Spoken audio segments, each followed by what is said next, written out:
नमस्कार मंडळी, सर्वांना श्री स्वामी समर्थ. आपण आजच्या व्हिडिओमध्ये जाणून घेणार आहोत बघा राशीनुसार कोणते उपाय करावेत, तसेच राशीनुसार कोणते दान केल्यास लक्ष्मी प्राप्तीची आणि कार्यसिद्धीची आपल्याला प्राप्ती होते. बघा, मकर संक्रांतीच्या या पुण्य काळामध्ये जर आपण आपल्या राशीनुसार आपण जर दान केलं तर ज्योतिषशास्त्रानुसार आपल्या कुंडलीतील सूर्यग्रह हा बघा आत्मा, तेज आणि यश आणि राजसत्तेचा कारक मानला जातो. यंदा सूर्याचा मकर राशीमध्ये प्रवेश हा विशेष फलदायी मानला जातो, कारण बघा शनीची मकर राशी ही कर्माची दिशा ठरवते आणि जे लोक मेहनत करतात त्यांना फळ मिळते. आता अडकलेली कर्मे त्यांची मार्गी लागतात. या दिवशी केलेले दान, जप, पूजा आणि संकल्प हे शतपटीने फळ देतात, असेच आपले ज्योतिषशास्त्र आणि पंचांग सांगतं. तर बघा, यंदा राशीनुसार कोणते उपाय व दान करावेत, म्हणजे बघा आपल्याला त्याचं फळ हे अनंतपटीने मिळणार आहे. तर मेष राशीच्या लोकांनी सकाळी सूर्यदेवाला तांब्याच्या तांब्यामध्ये पाणी घेऊन बघा त्यामध्ये गूळ आणि तांदूळ व तीळ टाकून अर्पण करावे. बघा, असं केल्याने नोकरीमध्ये प्रगती मिळेल आणि आत्मविश्वास वाढेल. ज्यांचे प्रमोशन थकलेले आहेत तर त्यांना प्रमोशन मिळेल. तर मेष राशीच्या लोकांनी हा उपाय जरूर करावा. आता वृषभ राशी. तर वृषभ राशीच्या लोकांनी यंदा बघा लक्ष्मीनारायण मंत्र हा 11 वेळा याचा जप करावा. तसेच दान करताना पांढरे तीळ आणि दूध हे तुम्ही गरजू व्यक्तींना दान करू शकता. त्याची फलश्रुती म्हणून तुम्हाला तुमच्या धनामध्ये धनवृद्धी होईल आणि घरामध्ये लक्ष्मी स्थैर्य रूपामध्ये वास करेल.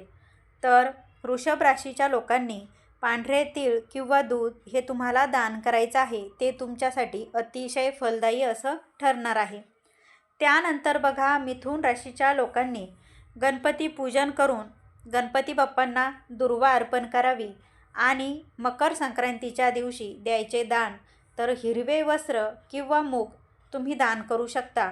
बघा, तुम्ही गरजू व्यक्तींना हिरवे वस्त्र किंवा मूग दान केल्याने व्यवसायात यश मिळेल, तुमची निर्णय क्षमता ही वाढेल. त्यानंतर बघा कर्क राशी. कर्क राशीच्या लोकांनी चंद्राला दूध मिश्रित पाण्याने अर्पण करावे, म्हणजे पाण्यामध्ये थोडंसं दूध मिसळून तुम्हाला अर्घ्य द्यायचं आहे. त्यानंतर बघा दान करताना तांदूळ व साखर या गोष्टींचं तुम्ही दान करा. त्याचं फळ म्हणून तुम्हाला मानसिक शांती लाभेल आणि कौटुंबिक सुखसुद्धा लाभेल. तर कर्क राशीच्या लोकांनी हा उपाय जरूर करावा.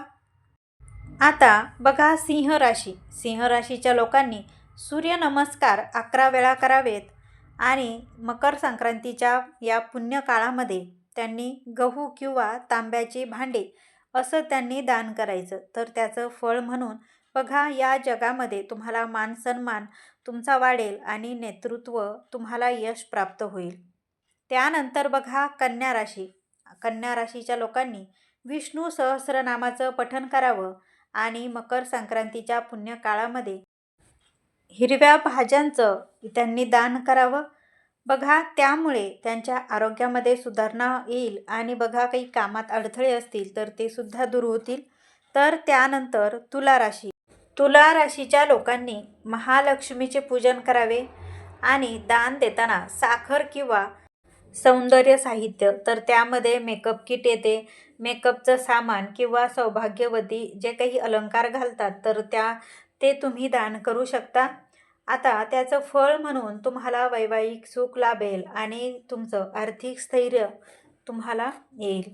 त्यानंतर बघा वृश्चिक राशी. तर वृश्चिक राशीच्या लोकांनी हनुमान चालिसाचं पठण करावं आणि मकर संक्रांतीच्या या पुण्य काळामध्ये त्यांनी लाल तीळ हे दान करावेत. त्याचं फळ बघा संकटमुक्ती आणि शत्रुबाधा नाश असं हे दान केल्याने तुम्हाला पुण्य लाभेल. त्यानंतर धनुराशी. धनुराशीच्या लोकांनी गुरुमंत्राचा जप करावा. तसेच बघा दान करताना हळद किंवा चणा डाळ यांनी दान करावी. त्याचं फळ म्हणून भाग्योदय व शिक्षणात यश मिळेल. तर हा उपाय नक्की करून बघा. त्यानंतर मकर राशी. मकर राशीच्या लोकांसाठी हा दिवस अत्यंत खास आहे. शनिमंत्र जप करावा. या दिवशी द्यायचे दान बघा काळे तीळ किंवा लोखंड तुम्ही दान करू शकता. त्याचं फळ म्हणजे स्थिर नोकरी आणि मोठी कार्यसिद्धी तुम्हाला लाभेल. त्यानंतर कुंभ राशीच्या लोकांनी पिंपळाला जल अर्पण करावे. तसेच मकर संक्रांतीच्या या पुण्य काळामध्ये त्यांनी काळे वस्त्र हे दान करावेत. हे दान केल्याने काय फळ मिळेल तर बघा, त्यांना अचानक धनलाभ होईल. त्यानंतर मीन राशीच्या लोकांनी मकर संक्रांतीच्या दिवशी विष्णूपूजन करावे. तसेच या दिवशी द्यायचे दान पिवळी फळे किंवा बघा बेसन पीठ म्हणजे बेसन हे तुम्ही दान करू शकता. त्याची फलश्रुती म्हणून किंवा त्याचं हे दान केल्यानंतरचं मिळणारं पुण्य तर तुमची आध्यात्मिक उन्नती होईल व तुमच्या स्थायी स्वरूपामध्ये लक्ष्मी माता वास करेल. म्हणजेच काय तर तुमच्याकडे अखंड स्वरूपामध्ये लक्ष्मी राहील. तर बघा 2026मध्ये सर्व राशींसाठी अखंड लक्ष्मी उपाय हा सुद्धा एक कॉमनली मी तुम्हाला सांगणार आहे. तर मकर संक्रांतीच्या दिवशी सकाळी लवकर उठायचं आहे, स्नान वगैरे करायचं आहे. त्यानंतर आपल्याला सूर्यदेवाला अर्घ्य द्यायचा आहे आणि ओम सूर्याय नमः या मंत्राचा जप तुम्हाला 11 वेळा करायचा आहे आणि तीळ गुळ या दिवशी तुम्हाला दान करायचे आहेत. तर बघा, यासाठी कुठली स्पेशल राशी नाही, काही नाही. तर सर्वांनी या दिवशी तीळ आणि गुळाचं नक्की दान करा. हा उपाय केल्याने बघा वर्षभर धनाची कमतरता भासत नाही आणि कार्यसिद्धी निश्चितच मिळते. तर बघा, यंदाची मकर संक्रांती ही तुमच्या जीवनामध्ये सुख समृद्धी आणि यश घेऊन येवो हीच स्वामींच्या चरणी प्रार्थना करते आणि आजचा व्हिडिओ इथेच थांबवते.